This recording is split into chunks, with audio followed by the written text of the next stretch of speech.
Once upon a time, there lived a... What do you think I'm going to say?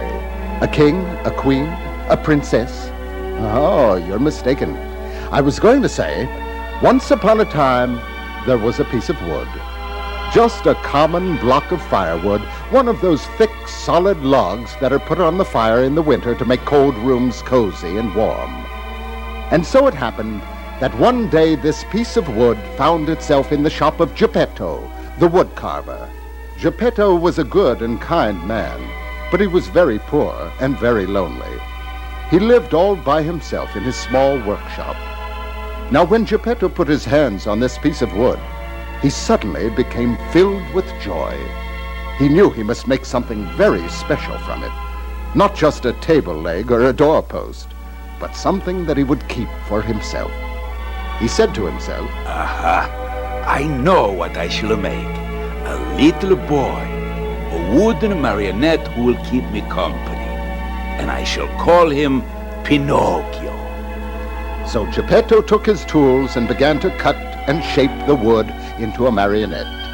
He carved out the forehead and the eyes, and then the nose, which was quite long and impertinent. Next he made the mouth, and no sooner was it finished than it began to laugh. Geppetto was quite startled, and he started to carve feverishly. As soon as Pinocchio's arms were finished, he snatched off Geppetto's wig. Pinocchio! The poor old man really had to struggle with him to get it back. Then when he had completed his legs and feet, the impudent little marionette jumped out of his hands and began to run around the shop. You can't catch me! You can't catch me! Pinocchio, come back here! Do you hear me? There! I forgot you! Let me go! Oh, no, I will not let you go. Now listen to me, Pinocchio. You are my little boy. You must mind your father. And tomorrow morning you will go to school and learn to read and write. Go to school?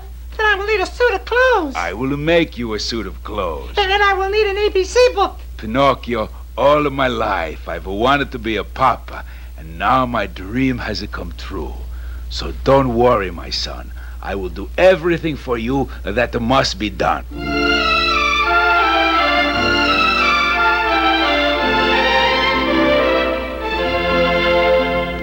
Geppetto put on his old coat, full of darns and patches, and went into the village.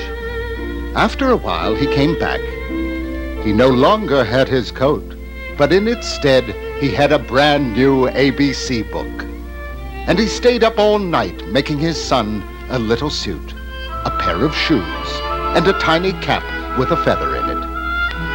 Well, the following morning, Pinocchio put on his suit, his shoes, and his cap, put his book under his arm, and marched off to school, waving goodbye to his father, who stood in the doorway of his shop with tears of pride in his eyes.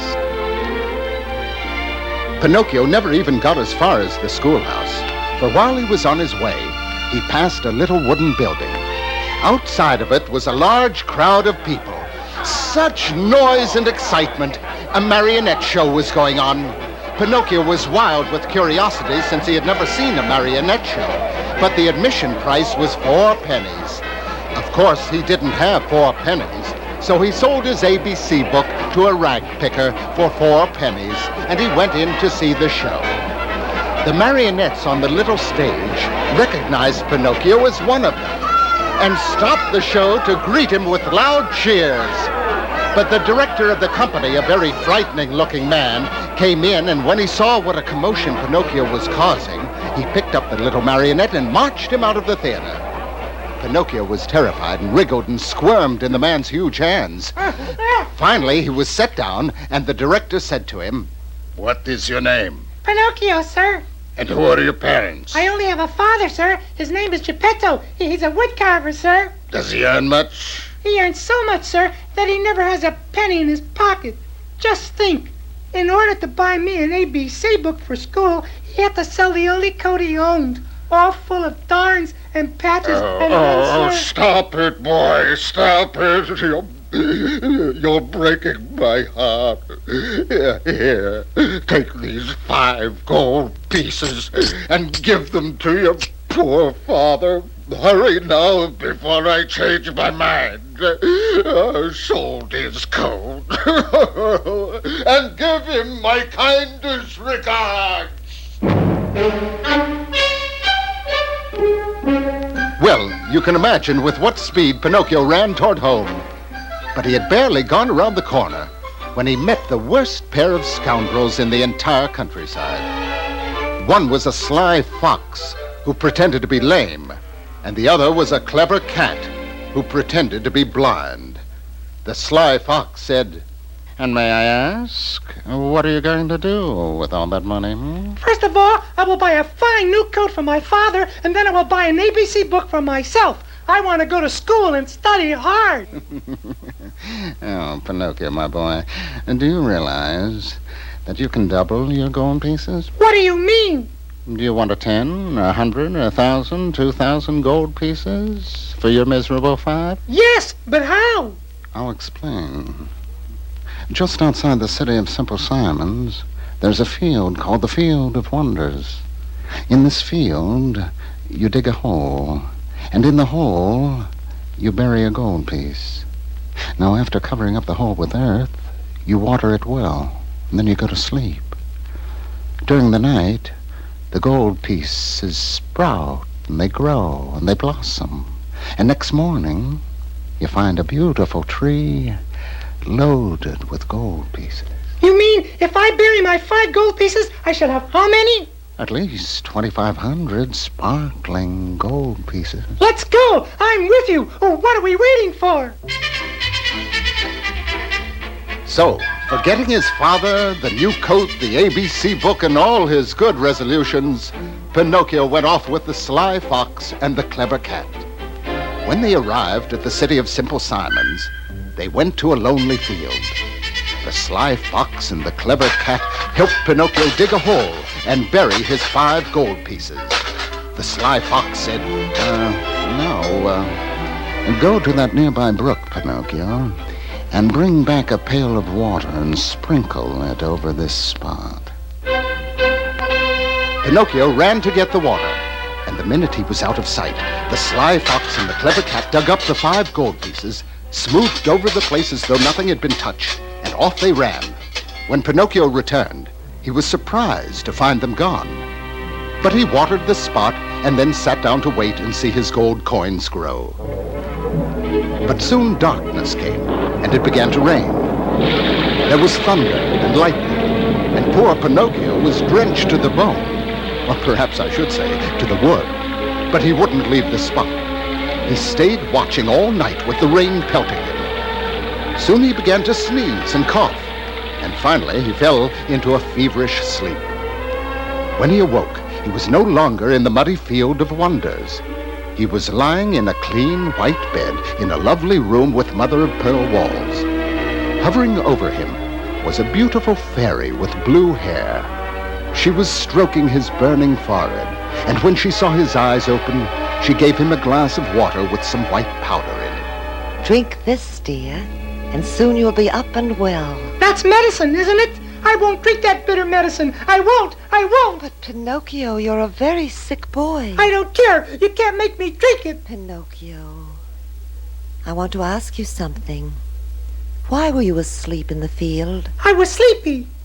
Did you bury some gold pieces there, as foolish people sometimes do? No, of course not. What did you bury there? Some bean pods. As Pinocchio told one lie after another, his nose began to grow. 1 inch longer for every lie he told, until it was so long he could not even turn around. Ah, Pinocchio, how funny you look. Why do you laugh? I'm laughing at your lies. What lies?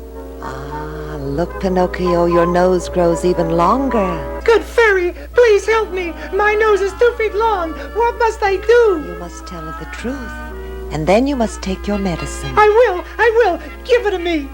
Pinocchio swallowed his medicine as fast as he could, and then he told his good fairy everything that had happened to him and apologized for lying to her, too. And now, as he spoke, his nose grew smaller and smaller until it was its normal size. The medicine had made him all well, and Pinocchio was ready to return to his father Geppetto, who was so worried about him. So he kissed his good fairy goodbye and promised her he would go straight home. As he ran through the meadow, he said to himself, I've been so stupid and so stubborn. I always want my own way, and I don't listen to those who love me. But from now on, I'll be different. I'm going to be the most obedient boy in the world. I'm going to go to school and study hard and make my dear father proud of me. Well, as you see, quite a change had come over Pinocchio. But as he came closer to his village, he saw a boy lying at the foot of a haystack. The boy's name was Lampwick. He was the laziest boy in school and the biggest mischief maker. As Pinocchio ran by, Lampwick stopped him and invited him to go on a trip with him that night to the land of toys. He promised Pinocchio that he would never regret it, because in the land of toys there were no such things as schools, no teachers, no books, and no work to do. He said the days would be spent in fun and enjoyment, and there would never be anyone telling them what to do and what not to do. Oh, poor Pinocchio, how tempted he was. Then, when Lampwick assured him that they would eat nothing but ice cream and cake and cookies and candy, Pinocchio forgot all about Geppetto and the good fairy and all his good intentions, and he told Lampwick he would go with him to the land of toys. It wasn't long until a wagon driven by 12 donkeys came along. It was filled with boys of all shapes and sizes, and the driver was a fat little man, as round and shiny as a ball of butter. Pinocchio and Lampwick climbed aboard, and by dawn of the next day, they had arrived at that much-longed-for country, the land of toys. It was filled with boys of all ages, and in the streets there was such a racket. Boys were playing marbles and turning somersaults or handsprings, blowing on trumpets and beating on drums, shrieking, howling, and many of them screaming, Around the land of toys! Down It wasn't long before Pinocchio became a part of this strange country. For 5 months, he did nothing but play and eat from morning till night, without ever seeing a book or doing any work at all. But one morning, when he woke up, he felt 2 strange, furry, long things on his head. He ran to a mirror and he looked at himself. My ears! They've turned into donkey ears! Indeed, Pinocchio had caught donkey fever. He had turned into a lazy and good-for-nothing donkey. Now he knew he must get out of the land of toys before he would begin to bray like a donkey. One night, when all the other boys and donkeys were asleep, Pinocchio slipped out of bed and dashed through the deserted streets. He ran across the field and the meadow, and he kept on running and running and running. By morning, he came to the seashore. He was quite exhausted and sat down to rest. Then he looked up and saw a group of people standing on the beach with very sad faces. Pinocchio jumped up and ran to them. A kindly fisherman told him that a monstrous whale had come into their peaceful waters and destroyed everything in sight. In fact, he said, many weeks ago an old man had set out in a small boat, sailing across the ocean to look for his lost son, Pinocchio. That's me! And everyone feared for his life. Pinocchio cried out, That's my father! I must save him! I must save him! Boy, don't go out into the ocean. The monster will get you too. Boy, come back! But Pinocchio could not even hear the fisherman. He was swimming so fast, he looked like a black dot on the blue surface of the water. His heart was beating fast, and he was very frightened, but he was determined to find Geppetto. On he swam, farther and farther out to sea. Then he saw a great white rock and decided to stop there for a moment and rest. But as he came closer to it, the great white rock began to sway and lunge. And as Pinocchio watched in terror, he saw a huge mouth open, showing 3 rows of gleaming white teeth, long and pointed. It wasn't a rock at all. It was the sea monster. Pinocchio turned quickly and tried to swim away, but the immense mouth was coming closer and closer. Pinocchio swam desperately with all his strength. The whale was upon him, and in a split second, Pinocchio found himself between the rows of gleaming sharp teeth. And then, in another second, he was being washed down into the dark body of the whale without so much as a scratch on him. He lay stunned for a while. Then, as his eyes became accustomed to the darkness of this great cavern, he began to walk around. It seemed to him that he could see a faint light glowing at the far end of the cavern. Pinocchio made his way toward it. It was growing lighter and clearer. And then Pinocchio saw a sight that filled him with such great and sudden happiness, he almost dropped in a faint. There stood a small table set for dinner, lighted by a candle stuck in a bottle, and there sat a little old man, white as snow, eating fish for his dinner. Pinocchio said, Father, Father, at last I've found you. Pinocchio! Is it really you? "Well, you can imagine the reunion of poor old Geppetto and his puppet son, Pinocchio. They fell into each other's arms, weeping and laughing all at once. Pinocchio told his father all the things that had happened to him, and Geppetto told Pinocchio how his small boat and all his supplies and he himself had been swallowed up in one gulp by the sea monster many weeks before, and how he had lived on these meager supplies and live fish. But now his cupboard was empty. Father, we must get out of here. Why can't we not swim out when the whale opens his mouth? When the monster opens his mouth, everything comes in. Nothing goes out. Father, perhaps if we tickle his throat, we will make him curve us up into the sea. And then what? I cannot swim, my son. And then I will carry you on my back, and we will swim to the shore. Come, Father, please, let's try it. So Pinocchio and his father, hand in hand, began to walk through the dark cavern toward the monster's throat. Pinocchio took the feather from his cap, and he began to brush it lightly on the sides of the monster's throat. Pinocchio and Geppetto could see the rows of teeth begin to open, and then... with one enormous sneeze, out went Pinocchio and Geppetto past those crushing jaws into the open sea. Geppetto climbed on his son's shoulders, and the brave little puppet began to swim toward the shore. Finally, they struggled up upon the beach. Geppetto lay on the sand, breathing heavily.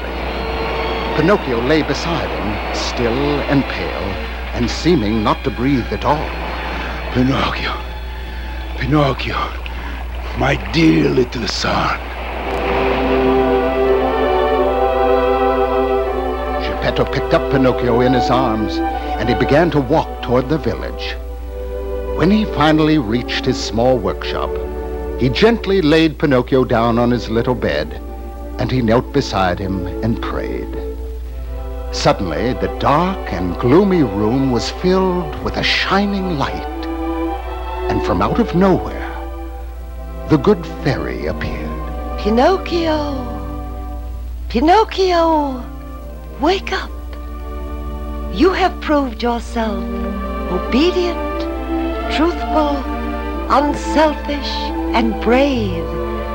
Now you are no longer a marionette. You are a real boy. The fairy disappeared. Pinocchio slowly opened his eyes. Oh, they were bright and sparkling. His donkey ears were gone, and his fine little head was covered with real black hair. Pinocchio pinched his arms and legs. Father, look at me. I'm a real live boy. My son, my son. And Geppetto took his real live son in his arms and kissed him joyfully. And from that time on, Pinocchio went to school and worked for his father. And so they lived happily ever after.